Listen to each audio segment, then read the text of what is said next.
From the Times and the Sunday Times, this is The Story. I'm Manveen Rana.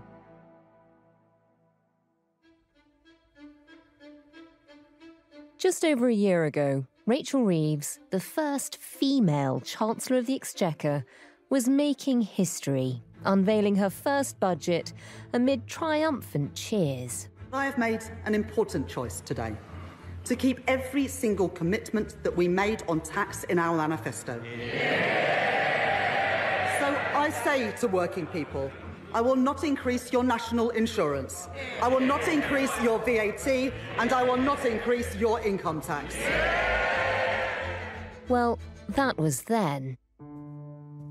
Things were a bit quieter yesterday when Rachel Reeves took to the stage ahead of her next budget with a warning that we'd all have to do our bit. As Chancellor, I have to face the world as it is, not the world that I want it to be.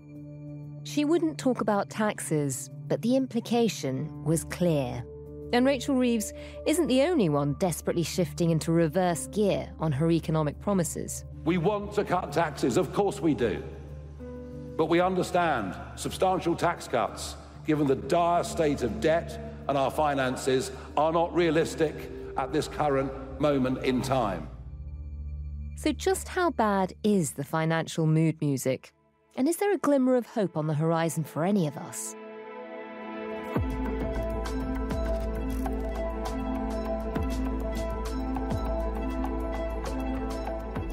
The story today. It's the economy, stupid.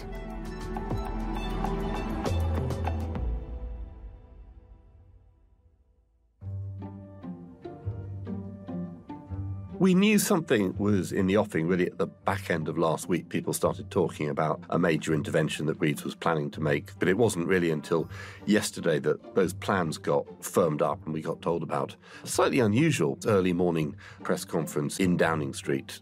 That's Oliver Wright, our man with his ear to the ground in Westminster. We've seen them occasionally in the past. Keir Starmer's done them, but by holding them at that time, it is very much a signal that they want to communicate not just with us, but with the public. And that's when people are getting up, they're listening to the radio, they're watching television, and it's an ideal time to get their words out to the public without the sort of filter of Westminster journalists, because people are actually seeing it. Lots of news programmes will have cut to what Reeves was saying.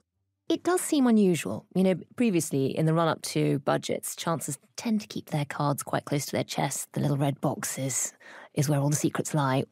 Why make this intervention now?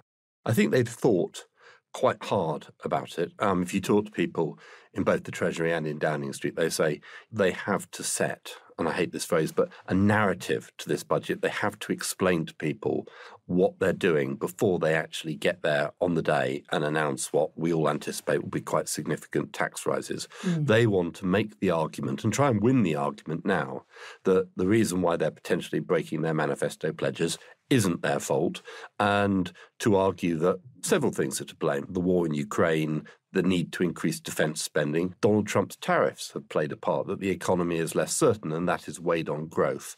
They also want to make an argument, which is really, really hard, that the budget watchdog, the Office of Budget Responsibility, they have been conducting a review of what's known as productivity rates in the UK, which is basically how much economic output there is per worker. And the OBR has been quite optimistic about that, really going back to the financial crisis. They continually think it's going to improve. And they've done this review recently, and they've basically said, we've got it wrong up until this point. Therefore, going forward, we're going to revise down our estimates for productivity in the economy, and that means we get less growth. If we get less growth, the government has less money in taxes. If the government has less money in taxes, they perhaps need to put up taxes. There's another black hole. Yeah, but it's a hard argument for the government to make because it's quite technical. And even if people like me in the sort of Westminster lobby have been following this stuff, it's a hard thing for us to get our heads around, let alone trying to communicate that to someone on a busy day who's only paying a little bit of attention. And it's a difficult term too, productivity. I mean, she tried to explain it in the speech by saying it's not that you're not working as hard. Yeah. You're working harder but getting less for it. It's not a question of how hard people work. Poor productivity means that we're putting in more but getting out less. It means too many businesses and workers don't have the tools that they need. And she wants to blame Brexit, she wants to blame Liz Truss, all the kind of usual suspects. But Potholes and austerity. Yeah, I think the problem is, if you cast your mind back to her last budget, she said, well, we've got this £22 billion black hole left by the Tories, we've got all these problems, I'm going to fix them. This government was given a mandate to restore stability to our economy and to begin a decade of national renewal. Yeah. To fix the foundations and deliver change. This is a budget to, as she put it, fix the foundations. You know, I'm not going to be coming back for more tax rises. Now she's coming back for more tax rises and saying, well, actually, it's still the other lot's fault. And I think probably many voters' patience is wearing quite thin. Ollie, if this was a speech for the public to prepare us for what's coming in the budget, did it work? I mean, what did we actually learn from it? The elephant in the room was she didn't actually say, I'm going to put up people's taxes. She did everything but she didn't say it. And she was asked, the word. Are you actually saying you're going to put up people's taxes? And she didn't say it. That, to me, is sort of inexplicable. I mean, there will be a reason. They will have thought about it and they will have decided she was not going to say this. But why? You know, if I was sort of watching it at home in between trying to feed the children, I would have just been left totally perplexed by it. And just remind us why it's such a totemic moment to have to admit that you're going to have to raise taxes. And this really goes back to their manifesto. It does. At the last manifesto, Rachel Reeves and Sir Keir Starmer were very clear. We will not raise VAT, national insurance or income tax, the three big taxes. We will not raise income tax. We will not raise national insurance. We will not raise VAT. That is a manifesto commitment.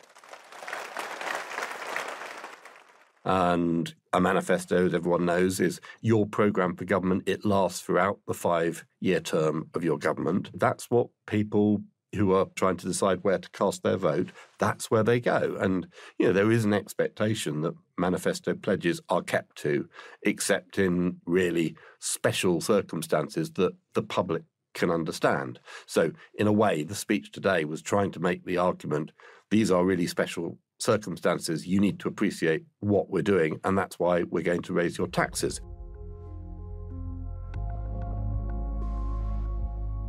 It should be pointed out that if, and it's still an if, Rachel Reeves does decide to put up the basic rate of income tax by, say, 1 pence, that will be the first time in 50 years that any government has put up the basic rate of income tax. She is making a really, really serious political move here.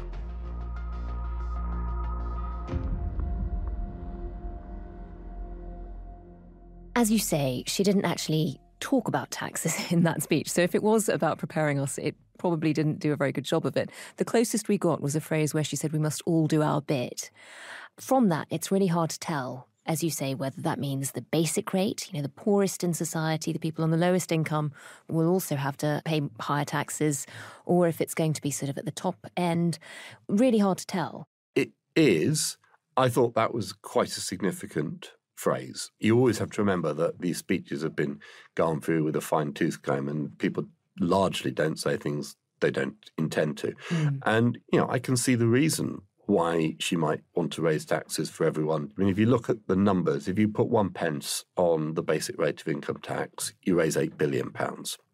If you put 1 pence on the higher rate of income tax, that's people earning over £50,000, you make £2 billion. So that's £6 billion difference. And if you are saying, well, your black hole, as it were, the difference between what the government, you know, expects to get in taxes and what they're spending is projected by the end of the decade to be £30 billion, you are obviously going to have to look at something that's going to raise you fairly large amounts of money. And so I think that is why she made that point. Now, that's not the same as saying there won't be other taxes that will disproportionately affect those that are better off. But I think she is suggesting that everyone will have to do a bit. Everyone will have to suffer a bit. I mean, it was interesting because in the last few days, it feels like a lot of the argument has been around what qualifies as a working person, as if some people might be exempt because they come under a particular definition.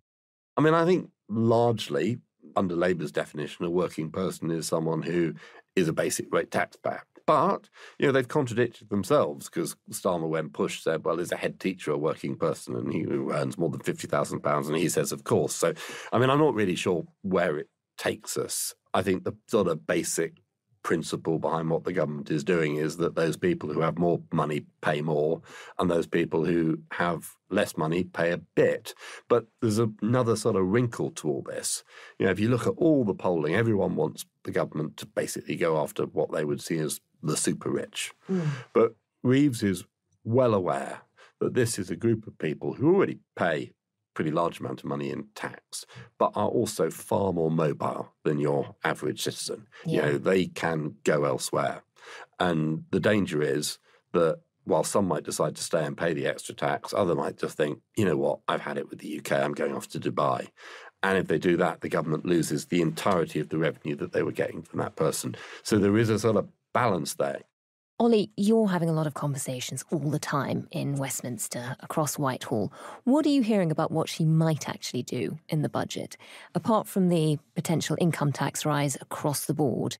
There's a bunch of things that people are talking about, and actually it should be said that I don't think any decisions have been made. On this question of income tax, one of the more interesting suggestions that is doing the rounds is that Reeves might increase income tax by 2p in the pound and at the same time cut national insurance by 2p in the pound. Now, why is this significant? Income tax is paid by everyone who has an income. And if you get a pension, and say you get a pension worth £40,000, that is income. National insurance is only paid by people who are in a job. So what you would do if you raised income tax and cut national insurance would be you would effectively insulate people who are in a job from that extra rise in income tax, but anyone who wasn't would get hit. Now, it would particularly hit pensioners. Now, that's in itself quite a provocative thing to do, but it would raise the government £6 billion, which isn't far off the £8 billion that you would get if you just put 1p on the basic rate of income tax. So that might be their way of making sure that working people, as they put it, don't feel the pinch as much. Yeah, and secondly, but it hits pensioners. We go to a really vexed issue, which is one of the triple lock, which is this idea that pensions rise by inflation, earnings, average earnings, or 2.5%, whichever is higher. And that, over the last nearly 15 years, has resulted in a very substantial rise in pensioner incomes. And if you look at an average of pensioners, they are better off than they were proportionately to some younger people. But the triple lock is such a toxic issue for a politician to say, actually, we're not going to do this any longer. Weirdly, if you did a sort of 2p on income tax, it's a stealth way of addressing some of the problems with the triple lock. So you don't have to tear up the promise that people will get the higher pensions, you just find a way of taxing them more. Yeah. So in terms of other stuff, I think there will be reforms to what's known as capital gains tax. So if you own a bunch of shares in a company and those shares go up by, say, 30%, you get taxed on the extra money that you've got. And at the moment, you get taxed at 20%. There are talks about changing that tax level to make it more equitable with income tax, which obviously, if you're a higher earner, is 40%. Then there's this sort of totemic question of whether you have a mansion tax and how you might do that. So taxing wealth and not just income. But that is fraught with difficulties. How do you work out what is a mansion? What rate do you have? The last time council tax valuations was done was 1991, so they're all out of date. But does any government, particularly a government on 17% in the polls, really want to do a massive revaluation of all properties just at this particular point in time? I think if you want a sort of rule of thumb from what we know and what she's said, they will avoid any taxes which they think are inflationary, because that's a big problem for the government. So you're not going to get a rise in VAT because that would put prices up in the shop. Instantly. And what about welfare reform? That's the other part of the equation. You can try and raise more money coming in, but what do you do about the money going out? Yeah, the government, as everyone knows, was forced to climb down on this over the summer. Reeves was due to get £5 billion worth of savings for the changes. Those have now gone. My sense is that there is going to be nothing in the budget of significance on welfare reform. She's not going to try and find a way of clawing back that £5 billion, not least because she knows where her backbenchers are on this particular issue. And Oliver, As you say, a lot of this was meant for the public. This is a warning of what's coming down the line. Quite often with speeches from the Chancellor, they're also meant for the gilt market, for the people who are buying the public debt, to reassure the market and to keep them happy. How happy do you think they'll be at the moment? I don't know whether the gilt market has emotions, but in the sense that they do. The brilliant Maureen Khan, last time she spoke to us about them, described them as gilet-wearing men called Hugh. Well, I think any gilet-wearing men called Hugh will be delighted. What they were looking for was reassurance that Reeves was going to stick to her, as she would put it, ironclad fiscal rules to get debt falling in the medium term. Over the last 6 months or so, you have seen the cost of UK debt rise, and partly that's been a consequence of global factors. But over the last month, you've seen gilt yields fall really quite significant. And just explain that, because that feels like a sign of confidence in the British economy. And I think it is a sign of confidence. I think they are convinced from what they've heard and seen, and there will be kind of private conversations going on in the Treasury with some of these people, that Reeves will prioritise broader economic stability ahead of the sort of more popular answer of sort of keeping taxes where they are.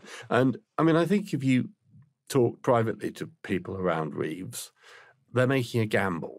They know they're going to break the manifesto. They know that voters aren't going to like it. But if they can get the economy onto firmer foundations, they hope, come the time of the next election, there may be dividends. She may have money to either increase spending on public services or indeed maybe to have some sort of targeted tax cuts in other areas. So they're almost seeing it as a sort of reset moment. They are at 17% in the polls. I don't think, even if she breaks the manifesto, they can fall much further. I think they've fallen really to sort of absolute core Labour vote. Yeah. And they're sort of seeing this as, yes, it's really hard. Yes, they lose a lot of credibility. But if in the longer term that pays off in the economic sense, then maybe they can reap a dividend further down the line. But it's a big if. It is a big if. But there are rewards to showing that you're sticking to your own rules. You talked about the gilt market. You can wipe off a £10 billion headroom if the gilt market doesn't like you, because they raise the cost of borrowing effectively. In the last month or so, we've seen them be quite on side. And that's actually given her an extra £5 billion. It has, yeah. Without doing anything. Possibly even more. And I think the Treasury have been quite clever in the way in which they have released information. So at the start of last week, we heard that this productivity review from the Office of Budget Responsibility was really bad, worse than everyone had been expecting. Meant she had to find an extra £20 billion. Now, we don't know where it came from, but there are only two people that it could have come from. One is the Treasury and one is the OBR. The OBR do not have a track record of leaking these things. The Treasury does.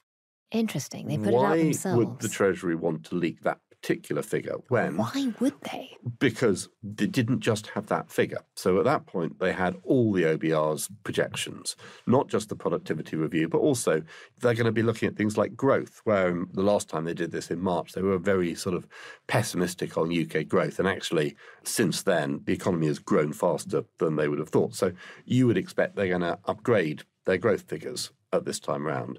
Wages have also been growing faster than the OBR thought they were going to. So again, they'll probably upgrade wage growth. Now, if wages go up, the Treasury gets more money in taxes, therefore the size of the black hole shrinks. So my suspicion is that in the round, the OBR's forecasts were not as bad as perhaps the Treasury thought they were. So there's a sort of bit of expectation management going on here. They leaked the worst part of it and said everything is terrible without actually leaking the stuff which said, well, yeah, but on the other hand, it's not too bad over here. And interestingly, the Resolution Foundation, which is quite a respected think tank, they put out a piece of analysis today where they said they thought that the amount of money Reeves was actually, in the red could be as small as £5 billion. Now, she would still have to raise taxes by £15 billion if she wanted to restore the £10 billion worth of headroom.